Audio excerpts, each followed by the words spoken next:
Okay, thank you for that introduction. So as Duncan mentioned, I'm going to be speaking about measuring frailty in the community, mostly in primary care, but I'll also touch on some projects that we have going on screening for frailty in acute care.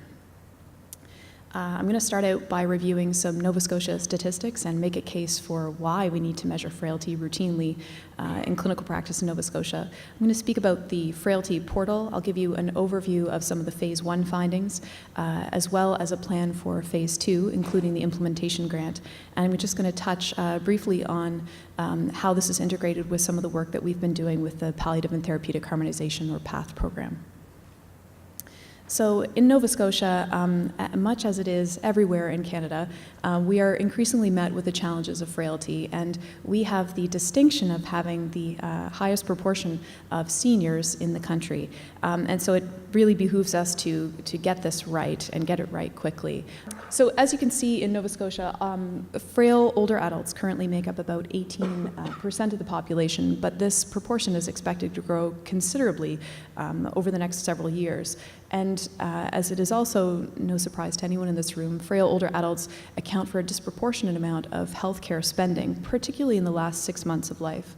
And I think that, whenever we're talking about frailty, we're always touching on the topic of sustainability, and that's one of the reasons why we need to provide the most appropriate care in frailty.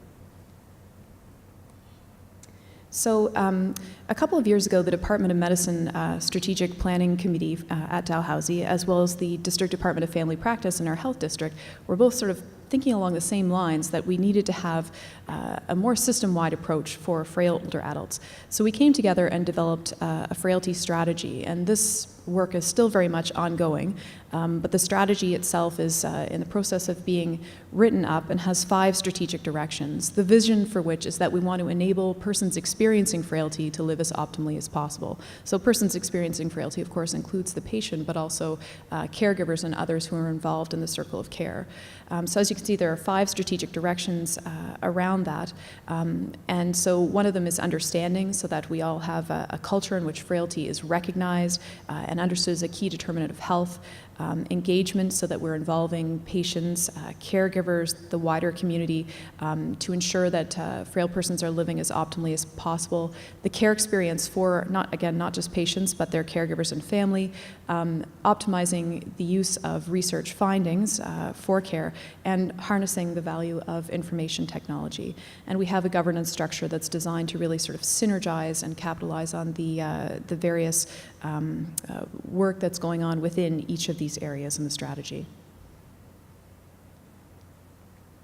So the Frailty Portal fits within a number of those strategic directions, and it's a web-based tool that's designed to support primary care providers to more routinely identify frailty in the patients that they're seeing in a busy office setting. And in order to do that, they're screening using a tool called the Frailty Assessment for Care Planning Tool, or FACT, and we'll touch on that in a moment.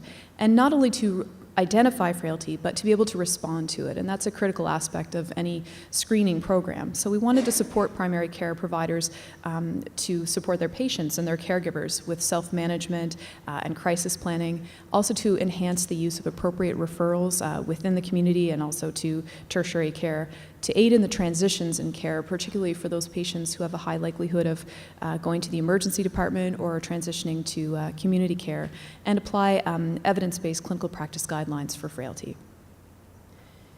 So this is a screenshot of the homepage of the Frailty Portal. The idea here is that physicians using existing EMRs would be able to sit down with their patient and a caregiver to ask them a series of questions that are designed through the algorithm in order to ascertain their frailty. So the assessment integrates a number of previously validated assessments, including the mini-cog and the brief cognitive rating scale to determine cognitive status.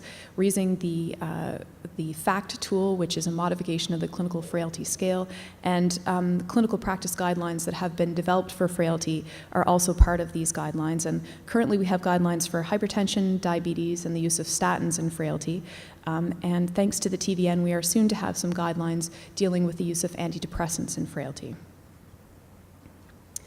So the FACT tool, as I said before, is a modification of the clinical frailty scale.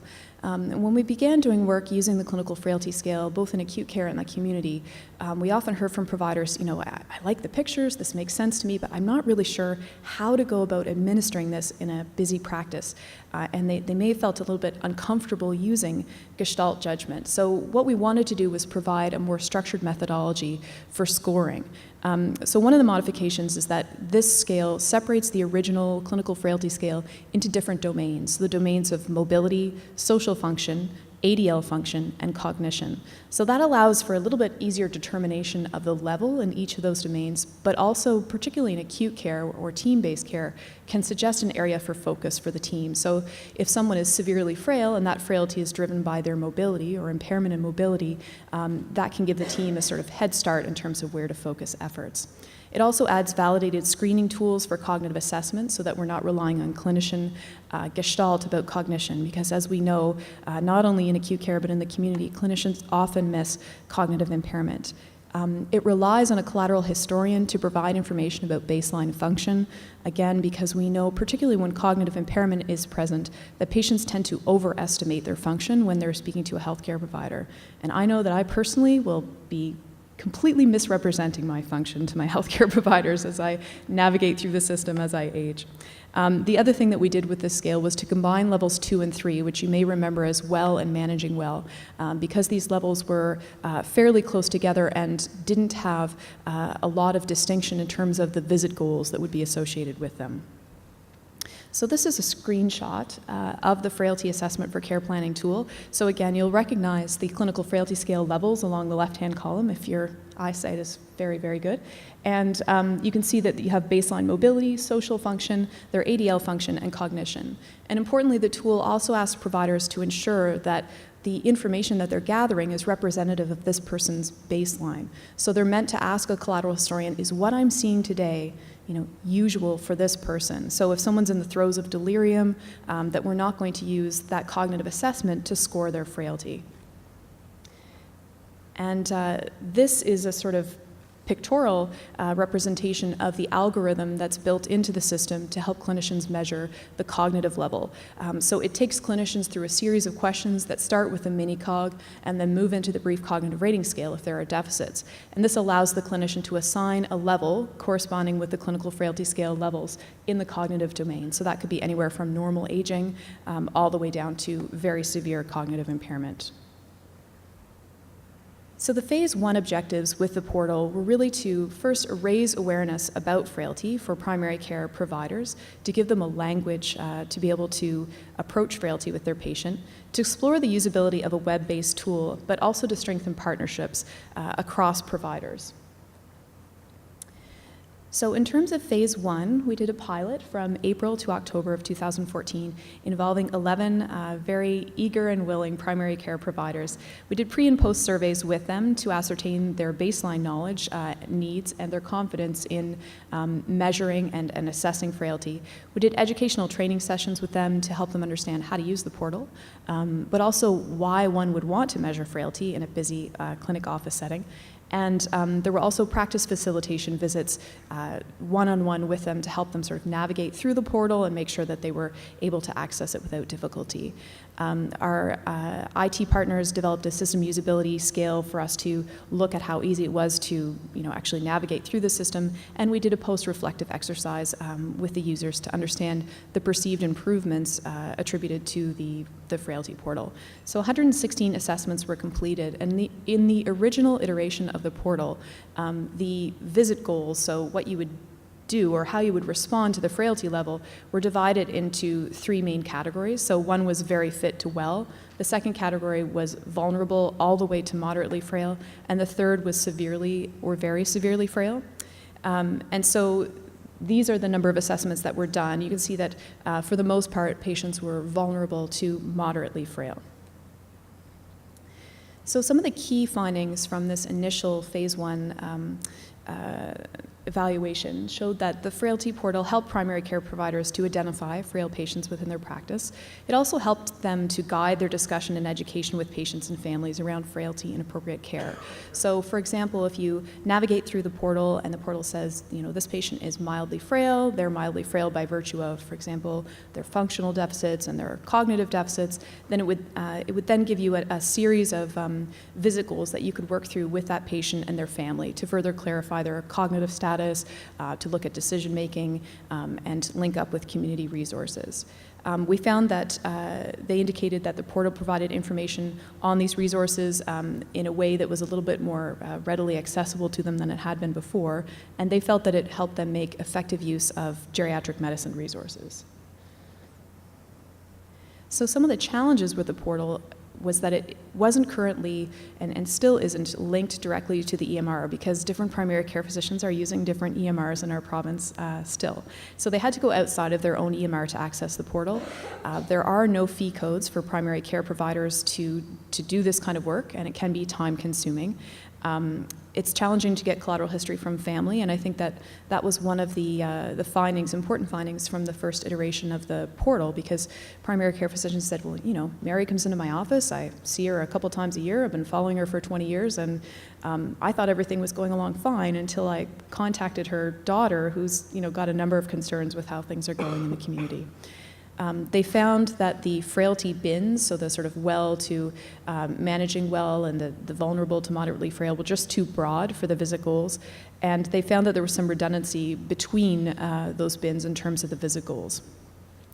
I'm not going to go through a lot of detail with this slide, but I think what it shows is that when primary care providers were concerned about cognition and they then administered the cognitive domain of the FACT tool, they found that cognitive impairment was present, and it actually helped to detect cognitive impairment that had not previously been apparent to the primary care provider. So this is some data from primary care. But actually, when we did a similar comparative study using a Gestalt clinician assessment of frailty using the clinical frailty scale or the FACT, we found out that the FACT picked up more frailty, and I think part of that is because of the objective cognitive assessment, and part of it may be owing to getting that collateral history. So this is a little before and after. If you look at the red and blue aspects of each of these columns, the first two columns are dealing with the provider confidence in being able to understand or to ascertain how many frail patients are in their practice. The second is their confidence with being able to categorize patients within the clinical frailty scale or using the FACT tool. And the third is how they feel confident with their ability to manage frailty. So phase 2 took the feedback from phase 1 and aimed to make enhancements to the portal based on that. So we developed improved connectivity with the Frailty Portal. It's a little bit easier to get there from the EMR. There's more precision to the visit goals, so that's no longer binned. So for each level of frailty, from well through to managing well, through vulnerable, mild, moderate, severe frailty, each has its own unique set of visit goals. There are some enhancements to the scoring engine for the cognitive piece in particular, and tracking of visit goals so that providers would know if they completed a task, and that task, if pertinent, would follow the patient if they moved from mildly frail a year ago, and now they're moderately frail. Those visit goals that had been completed and were still relevant were included in their summary. There's also printable summaries for physicians and for patients, as well as reports.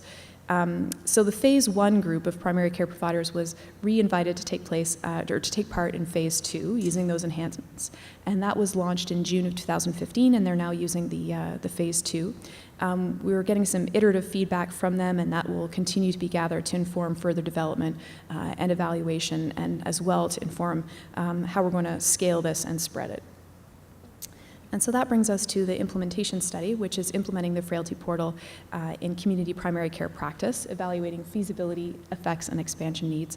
And again, the idea here was to understand the factors that are influencing the implementation feasibility of the portal among providers and consumers, so patients and families, to assess the impact of the portal on those two groups, and to identify the core components that would be necessary for rollout within a broader community. And for that, we're partnering with some folks at Fraser Health.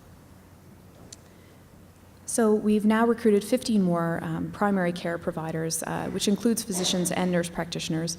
Data collection from providers includes pre-surveys looking at the attributes of the provider and their baseline knowledge of frailty, as well as post-surveys looking at knowledge of frailty, how often they use the portal, how usable the system was, as well as some semi-structured interviews with providers.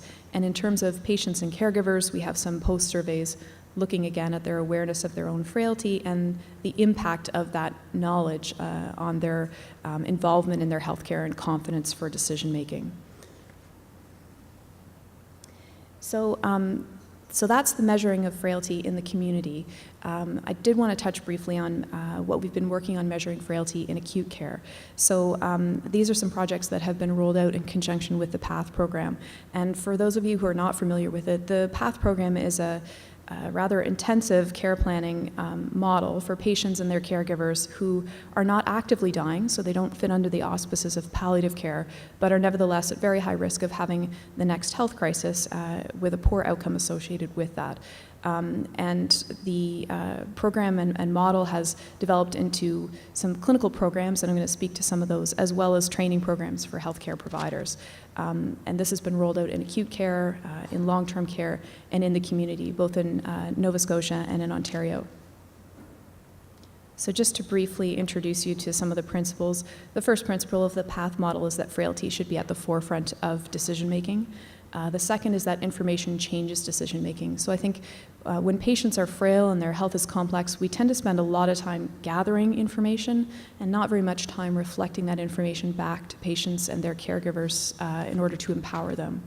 The third is that care planning should be collaborative between the provider, the patient, and the second decision maker, that it should be guided, that there is a role for recommendation and clinician judgment in care planning, and that it should be rigorous, and that not all decisions can be made in advance, that guidance during the health crisis or transitions in care is very critical.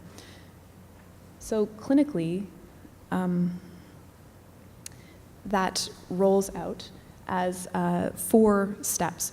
The first step is understand. So we take a very detailed history to understand the patient's medical history, but also in a very holistic way, their social history, their circle of care, what kinds of things are important to them in their day-to-day life. And then we spend a dedicated visit with the patient and their family, reflecting back our understanding to achieve a shared understanding of health and prognosis. The third is that we spend quite a bit of time with a second decision maker, regardless of patient capacity, because even if the patient has capacity during a health crisis, they will inevitably need a second decision maker available who's going to be able to speak for them if they're not able to. So we spend a lot of time with the second decision maker and the patient as well, empowering them with the skills they need for medical decision making during the next health crisis. And the fourth is that we respond when the health crisis occurs. So we have a roster of patients that exist for these programs living in the community when they have a health crisis. They have a plan in place, but they also have a person to call who's going to pick up the phone and say, okay, you're going through this health crisis, here are the things we need to think about, here's how we're going to approach making a decision. Sometimes that necessitates a home visit, sometimes it can be done over the phone. So we have done some evaluation with the PATH program, and the evaluation has taken place with patients and caregivers, indicating that they find this is not a service that's found elsewhere, and that our ability to respond during the health crisis is a key part of empowering them to actually activate the care plan that's been developed or to adjust the care plan as health changes. We've also done an economic analysis and using data from CIHI, looking at acute care costs only. We are saving over $10,000 per patient enrolled in the program. And so, armed with what we think is an effective response in a clinical model to respond to frailty, we wanted to think about how could we expand the process further? How could we more readily identify people who might benefit from this kind of a model? And so we began thinking about implementing screening in areas where there's both a high prevalence of frailty, but also a high likelihood that procedures are going to be offered. So one of the first examples that we worked with was the chronic renal failure clinic. So this is a really busy tertiary care clinic In Capital Health, where patients with end-stage renal disease are referred to be seen by a nephrologist. We train the nurses within this clinic setting to administer the FACT screen, and over 12 months, 205 patients were screened. They only screened patients over the age of 75. 44% of that population screened was at least mildly frail, which, again, thinking about Sean's earlier presentation, isn't all that surprising that there was such a high prevalence of frailty. And of the patients who were at least mildly frail, much of the time that was owing to deficits in mobility. 28% of all comers to be screened for frailty failed the mini-cog. I know you're going to go home and practice the mini-cog. And you might say, well, yeah, no big deal. So they failed the mini-cog. Here are some clocks from that patient population. So I hope that Salvador Dali won't show up and fail the clock drawing diagram, but you can see that there are some significant deficits. And this clock drawing diagram, interestingly, was a key part of the nurses' buy-in, because the nurses in the clinic said, originally when we started doing this, oh, this is so much work. We're already so busy. And then they started looking at these clocks and they were like, oh my goodness, we need to be doing this on everyone. This needs to be the first thing that we do. Because they're giving a lot of information to patients without even understanding whether cognitively they were able to process that or whether they should have someone else with them. This graph is just looking at the proportion of patients who are frail owing to various different types of deficits. And you can see that 7% of all patients had deficits on the cognitive aspect of the FACT tool that were suggestive of at least mild dementia, so their baseline cognition. We did some focus groups with the nurses in these clinics, and as I said before, they found it challenging to integrate this assessment into their already busy renal clinic, but they have found that the FACT tool has turned out to be very valuable for helping them understand, particularly when cognitive impairment is present, but also when patients are frail and may need a different approach to care. They also said that they found the tool interesting, that the results could be surprising. They said, sometimes someone walks in the door and we think we know who's frail, but we're often surprised by the results of the screen. So in conclusion, there was a previously unrecognized high prevalence of frailty in older adults attending the chronic renal failure clinic. We found that families may be underestimating the level of frailty and that the screen itself seems feasible to administer in a busy setting. So then we said, well, what are we going to do with these results? So what we did was that we trained a nurse practitioner, David Landry, to implement the PATH program right in the renal clinic. So he started doing this work in 2012. All patients who are identified as moderately frail or more frail, according to the FACT tool, are referred onto the renal PATH program. A second decision maker is always involved, not that they're necessarily making decisions at that time, but just somebody else to hear information. And decisions beyond renal replacement therapy are made because it's a holistic understanding of health that we're trying to achieve. We're not just limiting decision making to the renal realm. And a 6-month follow-up phone call is a standard part of the PATH process, which helps us understand patient outcomes. So the mean age of the folks who were enrolled in the renal PATH program was 78, about half male, half female, on average 9 comorbidities, 12 medications. You see these patients every day. Their mean MMSE was 24. 12% had known dementia at the time that they were referred, and a further 6% were diagnosed as part of their PATH assessment, and 78% were at least mildly frail. Interestingly, after completing the PATH program, 97% of those who've completed the program have elected to pursue conservative management, so not to pursue renal replacement therapy as end-stage renal disease progresses. This is a 3-fold increase over what the previous prevalence of patients choosing conservative management. And some of the follow-up data that we have in terms of, since we started the clinic, 40% of the patients seen in renal PATH have died. The mean survival in the decedent group was 3.5 months. So we've also implemented similar screening programs in the congestive heart failure clinic because their patients, when they become so frail that they're housebound, they can no longer attend the outpatient clinic and they really need a different approach to care. So now they're screening for frailty using the FACT and referring on to the PATH clinic for those patients who are moderately frail or greater. We've been working with the cardiovascular surgery outpatient clinic as well, so they're screening all patients who are coming in regarding bypass or valve replacements. We've been working with the TAVI team to screen for frailty prior to TAVI placement, and we've been working with some of the oncologists in medical oncology, their outpatient clinic. And our most recent collaboration has been with the preoperative assessment clinic at the Dartmouth General Hospital. They've started screening for frailty there, and we've received a number of urgent referrals saying, you know, this person has surgery next week, could you see them before their surgery? So in conclusion, I think we can routinely identify frailty in primary care and in acute care, but really importantly, if we're going to screen for frailty, we need to have up and running, you know, the validated machinery to be able to respond to frailty and to react to it. Otherwise, we're just at risk of labeling patients, and we need to be able to use this information to empower patients. I think that identification really does have an impact on management. It can impact appropriateness. It has real implications for sustainability. And what we've seen is that, you know, this program can certainly pay for itself and could also pay for other programs related to frailty by virtue of aligning better the care that we're providing with the frailty of the patient. And that it's associated with really great satisfaction from patients and caregivers. I think we can do more with less. I think oftentimes patients and families feel that if we offer an intervention, it's because we think it's indicated. And I think the step of sort of questioning whether that's going to improve or worsen quality of life is often skipped. So we're hopeful that this program will start to address that gap. Thank you.